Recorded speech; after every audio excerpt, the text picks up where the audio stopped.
Ir-rapport tal-Bord ta' inkjesta biex jinvestiga l-każ Capital One u Baltimore Fiduciary Services ikkonferma li investigazzjoni mill-aktar serja twaqfet wara li tfaċċa isem Beppe Fenek Adami.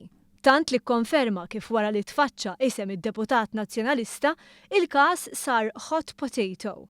Bekk ma setax jeskludi li l-investigazzjoni f'Malta twafqet għax isem Beppe Fenek Adami daħal fix-xena. Fir-rapport ħareġ ċar aktar minn qatt qabel li fil-każ Capital One qed nitkellmu dwar ħasil ta' flus. U kif issuġġerit mill-istess rapport, il-Prim Ministru bagħtu għall-investigazzjoni tal-Pulizija u l-Financial Intelligence Analysis Unit, l-FIAU.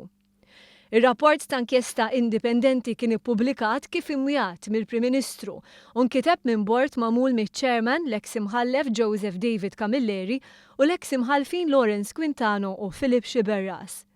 Din l-istorja, meqjusa bħala skandaluża, kienet żvelata l-ewwel darba fil-Malta Today bis-sem ta' ġurnalist internazzjonali. Kollox idur mal-fatt li ġimgħat qabel l-aħħar elezzjoni ġenerali, il-Pulizija bdiet investigazzjoni li wafqet kif tfaċċa isem politically exposed person.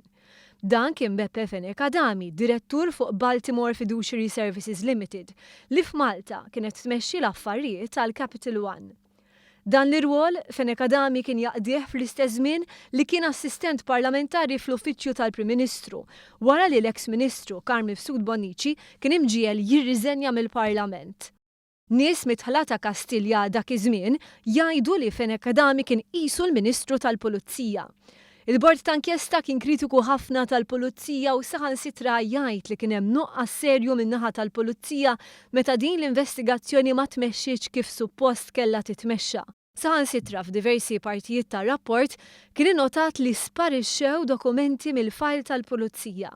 Filwaqt li ma jeskludix li l-investigazzjoni twaffqet għax tfaċċa isem Beppe Fenek Adami, il-Bord qal ukoll meta fit-13 ta' Jannar 2013 tfaċċa isem Beppe Fenek Adami, l-investigazzjoni saret a very hot potato li forsi seta' tiġġib konsegwenzi xejn pjaċevoli fuq min ikollu l-kuraġġ li jaqbadaw jipprova jqaxxara.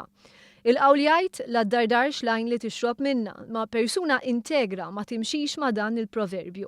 Ir-responsabiltajiet tal-kariga jridu jinġarru dejjem u f'kull waqt, inkluż f'dawk l-okkażjonijiet skabrużi meta l-interess personali jista' jissuġġerixxi triq oħra. Iktar minn hekk il-Bord talab ukoll l-espert biex jagħmel rapport tekniku dwar it-tranzazzjonijiet ta' Capital One. Kien wara li l-espert eżamina tranzazzjonijiet ta' din il-kumpanija Maltija li qal li l-każ għandu jgħaddi għall-investigazzjoni tal-awtoritajiet kompetenti. Li f'dan il-każ qed nitkellmu dwar ħasil ta' flus joħroġ ċar minn dan ir-rapport li qal li l-kumpanija Maltija Capital One Investment Group Limited tpoġġiet taħt suspett mhux żgħir li bl-opera tagħha f'Malta ikkommettit reat tal-ħasil ta' flus. Fuq parir tal-Avukat Ġenerali, l-Gvern ma ppublikax ir-rapport tekniku li saħansitra kien issiġillat mill-Bord ta' inkjesta. Dan biex ma jippreġudikax il-każ. Minkejja dan ir-rapport intbat lill-awtoritajiet li għandhom jinvestigaw. Intant tal-inkjesta reaġixxa l-Partit Laburista li qal li dan kollu seħ meta Beppe Fenek Adami kien de facto Ministru tal-Pulizija.